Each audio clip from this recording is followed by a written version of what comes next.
Creighton.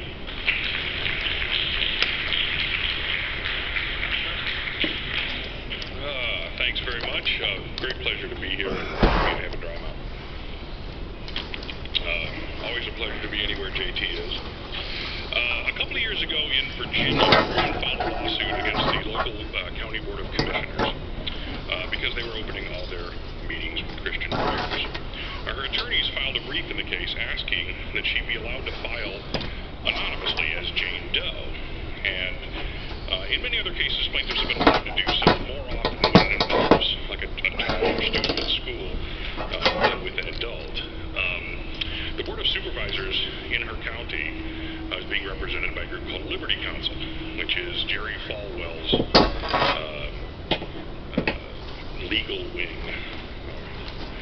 with Liberty University. And despite the fact that her attorneys had many hateful, angry phone calls and emails they could show to the judge, emails that were aimed at the attorneys because they were the only ones whose names were public at the time. The plaintiff's name had not been revealed. Liberty Counsel argued very strongly against anonymity in this case. And the judge ultimately said no, that the plaintiff had to reveal her name, and she faced a very difficult choice. Did she reveal her name and go public with it and risk the almost inevitable retaliation that comes from local communities in this case, or does she withdraw the case? In her case, she decided to go public with it. That happens probably one at every 3 or 4 times. Quite often, if anonymity is denied, the plaintiffs will withdraw from the case rather than face the backlash from their local community. And so in this talk and an upcoming book that I'm writing on the same subject, I want to go into some of the history of this kind of abuse of plaintiffs in these church-state cases who challenge the right of Christians to have exclusive domain over our politics and our culture. And I'm going to show you why plaintiffs in these cases should be granted anonymity almost automatically. Of course, there are a few kinds of legal battles that provoke a stronger emotional reaction to lawsuits that challenge the many ways that Christianity is the dominant cultural assumption in America. Prayer in schools, creationism in schools, monuments on courthouse lawns, 10 Commandments monuments, nativity displays, that sort of thing. The plaintiffs in these cases are almost always met with a furious backlash from members of the community in which those battles take place. The plaintiff is almost always a very tiny minority, sometimes the only person in their community who's willing to stand up against this sort of thing, and that really puts them at enormous risk. And the remarkable thing in my research for the book is that when you look at the history of these lawsuits, the patterns are remarkably consistent, and it doesn't matter what part of the country you're in.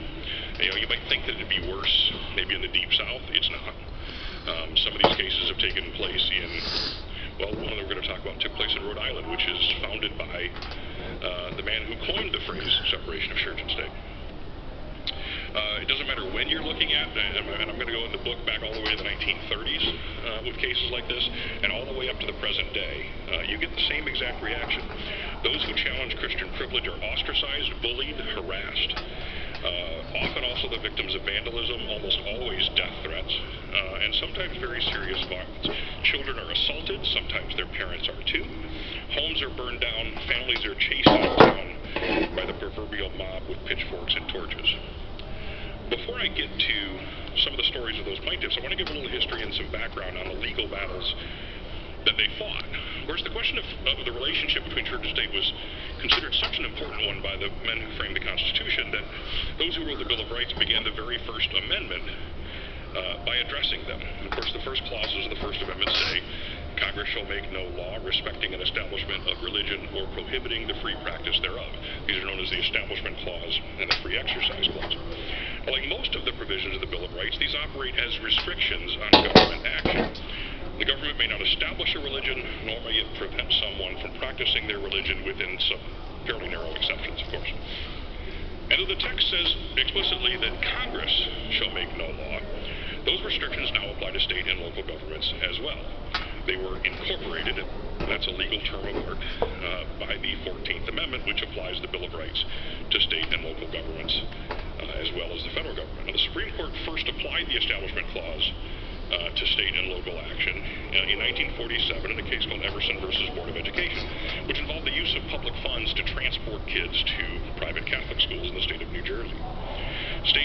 allowed school districts to reimburse parents for the costs of getting to and from school, including religious schools. And the Supreme Court said for the first time that the Establishment Clause applies to states as well as to the federal government. The majority opinion in this case was written by a man named Justice Hugo Black, who was one of my favorite justices of all time. Very fascinating man. As a young man, was actually a member of the KKK. Ended up on the Supreme Court, much later. Ended up being on the right side of some very important civil rights battles. And in that ruling, he laid out the broad meaning of the Establishment Clause. He wrote, quote, "The Establishment of Religion Clause of the First Amendment means at least this. Neither a state nor the federal government can set up a church. Neither can pass laws which aid one religion, aid all religions, or prefer one religion over another. Neither can force nor influence a person to go to or remain away from church against his will, or force him to profess a belief or disbelief in any religion. No person can be punished for entertaining or professing religious beliefs or disbeliefs, for church attendance or non-attendance. No tax in any amount, large or small, can be levied to support any religious activities or institutions, whatever they may be called or whatever form they may adopt, to teach or practice religion. Neither a state nor the federal government can, openly or secretly, participate in the affairs of any religious organizations or groups, and vice versa.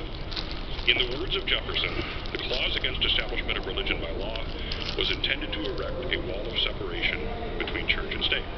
There's a surprising thing about that case. Even though Justice Black said no tax may be levied for the support of religious institutions, large or small, the Supreme Court actually upheld this law and said that it was okay to use tax dollars to transport kids to private Christian schools. And it said it did not violate that clause because the reimbursement was offered across the board to all parents, regardless of where you sent your child. But while that particular practice was upheld, the application of the Establishment Clause to state and local governments would lead to a number of important cases that declared a whole range of policies that clearly established Christian privilege to be unconstitutional.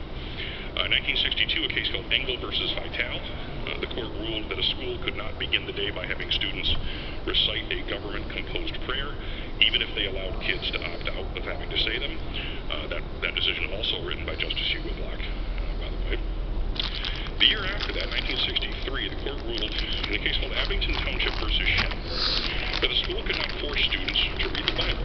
Now, some of you probably know my friend Ellery Shep, who was writing the foreword to my book, for which I'm very grateful. He was a student in the case who, when it came to be his turn to get up and read the Bible, sat at his desk and read the Quran instead, which took some guts in 1958, I think this happened. And Ellery is now a retired physicist and still very, very active in battles over church and state. Now, of course, the religious and political establishment did not take these rulings lying down. They were quite upset. Many attempts were made to amend the Constitution to allow forced prayer and Bible reading in public schools.